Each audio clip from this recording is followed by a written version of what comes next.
Salut, c'est Alain. Dites, est-ce que vous vous rendez compte que depuis plus de 3 ans maintenant sur cette chaîne, je vous parle du Moyen-Âge? Le Moyen-Âge. Oui, forcément, vous vous rendez compte. Forcément.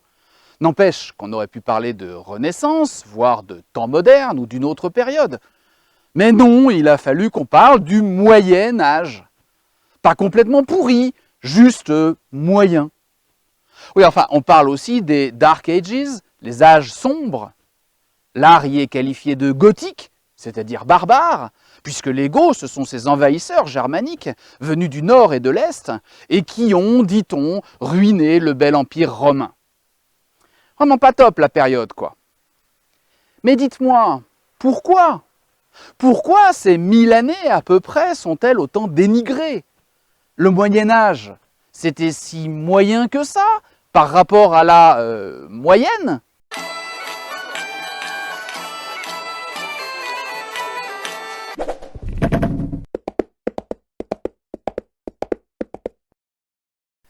Bon, le Moyen-Âge, c'est quoi?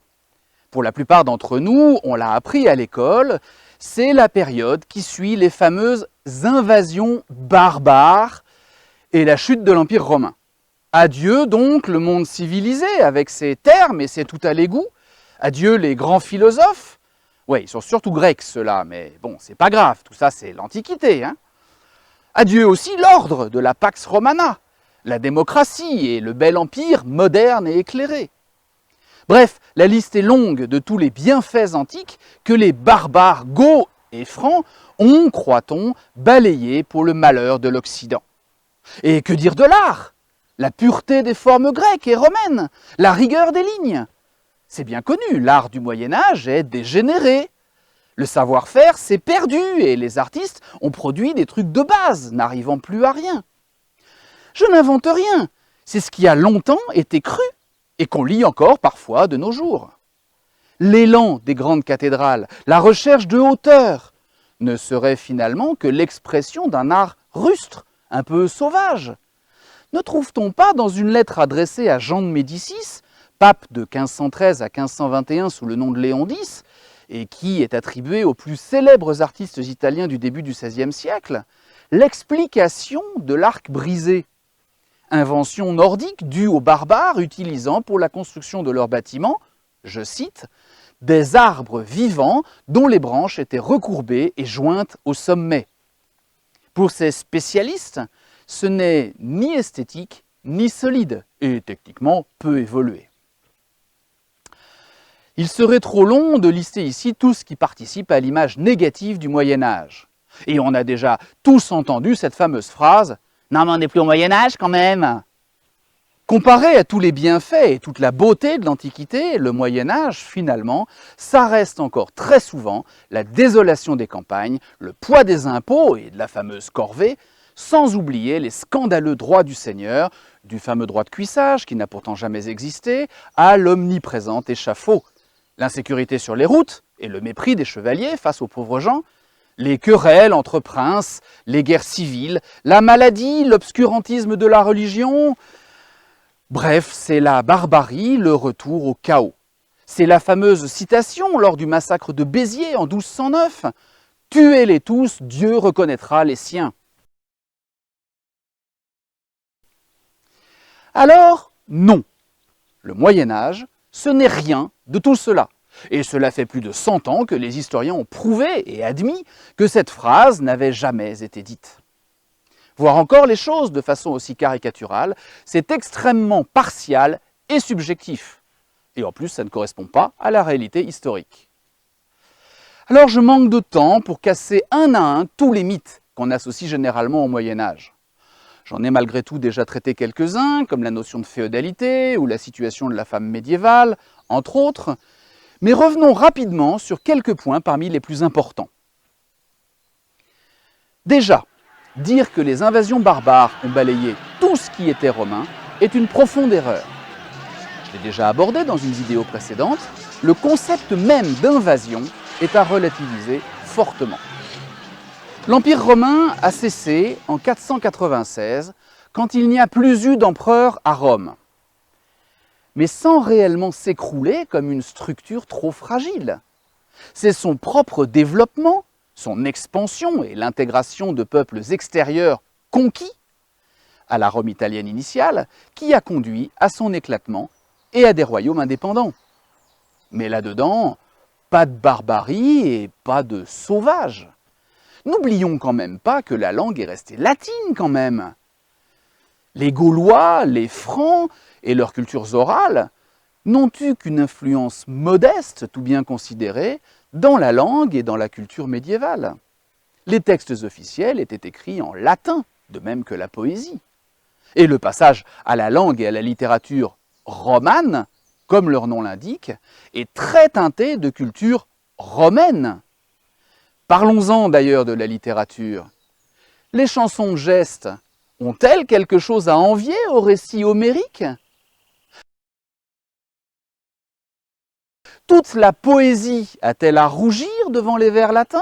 Le théâtre d'Ovide vaut-il mieux que l'explosion de mystères, fabliaux, farces et autres de Rudebeuf, Adam de la Halle, Jean Baudel et tous ceux qui n'ont pas laissé leur nom à la postérité ? Je m'appelle Pierre Gringoire et c'est moi qui ai fait la pièce. La charité, s'il vous plaît. Tiens, savez-vous d'où vient la versification en alexandrin et pourquoi elle s'appelle comme ça ? Au début du XIVe siècle paraît un ouvrage, le roman d'Alexandre, d'un certain Lambert de Thore, qui raconte les exploits d'Alexandre le Grand.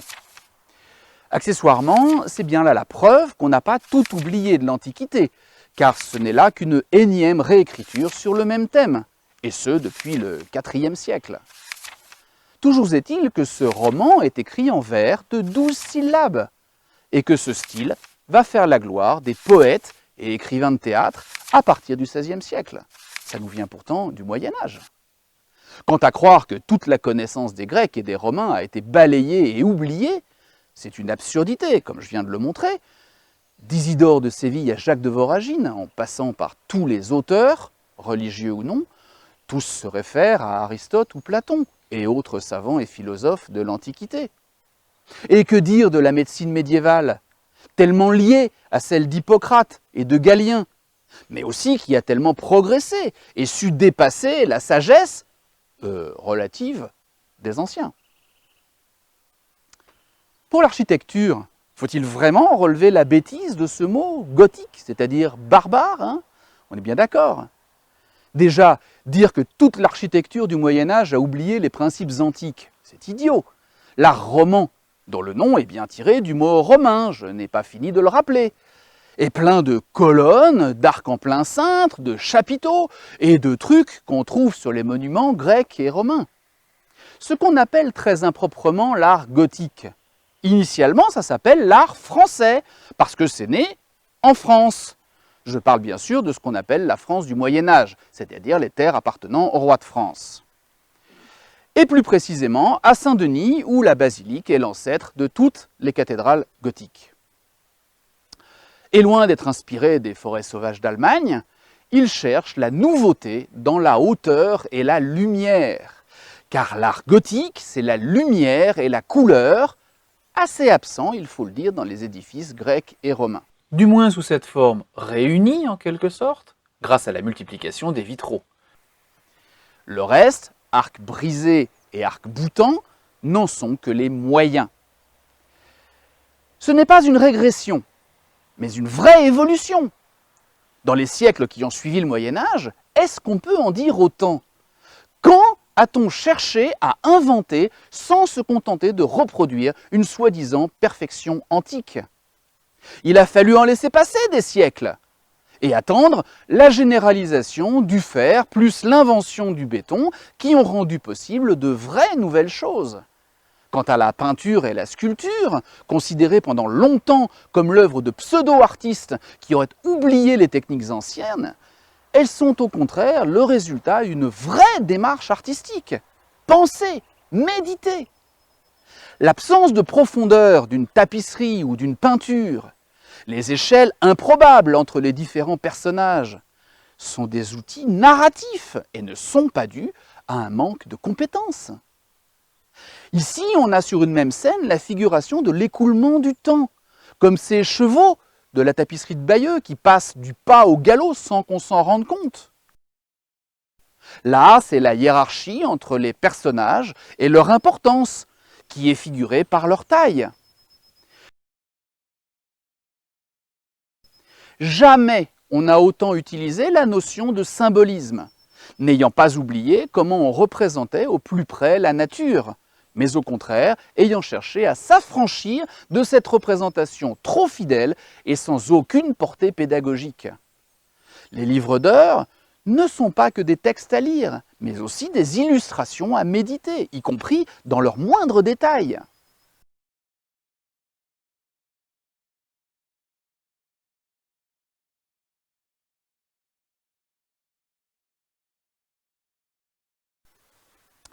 Comprenez-moi bien, je ne cherche pas à rabaisser les œuvres de la Renaissance et des siècles qui ont suivi.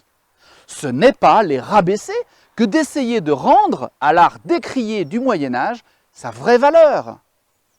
Mes vidéos sont toujours illustrées de nombreuses enluminures, parfois de vitraux. Vous voyez ce que je veux dire? Après la Renaissance, on admire la prouesse technique d'une œuvre qui reproduit le réel de la manière la plus photographique possible, comme dans cette histoire où Léonard de Vinci s'enthousiasmait de ce qu'un chien avait aboyé en reconnaissant son maître sur un tableau.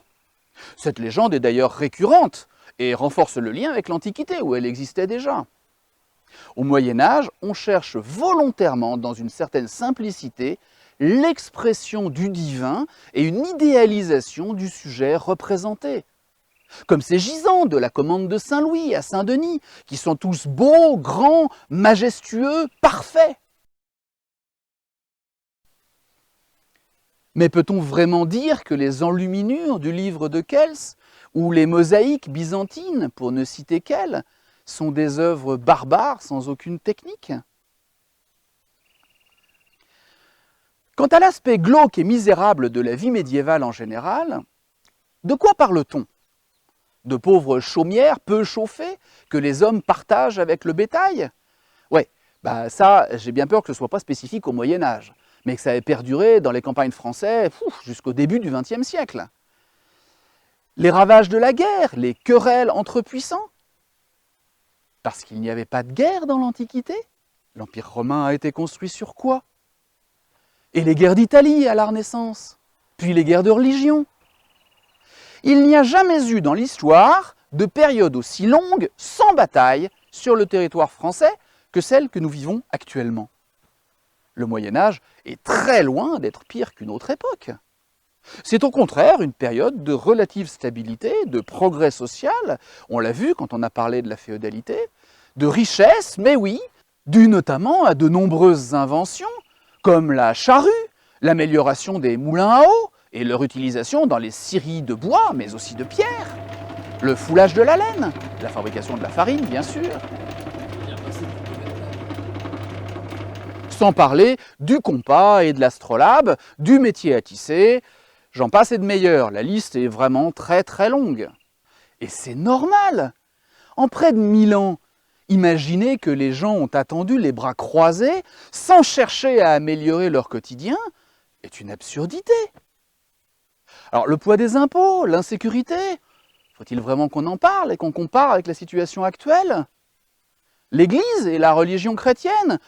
Oui, bien sûr qu'il y a eu des abus, c'est d'ailleurs ce qui a mené à la révolte de Luther et à la création du schisme entre les catholiques et les protestants. Mais n'oublions pas aussi tous les bienfaits qu'elle a apportés, l'instruction et les écoles, l'instauration de la paix de Dieu, limitant les conflits, ainsi qu'une vraie administration des terres et des États auprès des rois et des princes. Et les dérives de l'Inquisition ou des Borgias, ce n'est pas le Moyen-Âge, mais bien après. Ok, je pourrais continuer des heures comme ça. Et il le faudrait d'une certaine manière pour relever toutes les incohérences de ces théories obscurantistes sur le Moyen-Âge. Mais le temps tourne. Alors je vous propose de nous retrouver prochainement pour en finir avec ces questions et comprendre quelles sont les origines de la malédiction de cette période médiévale.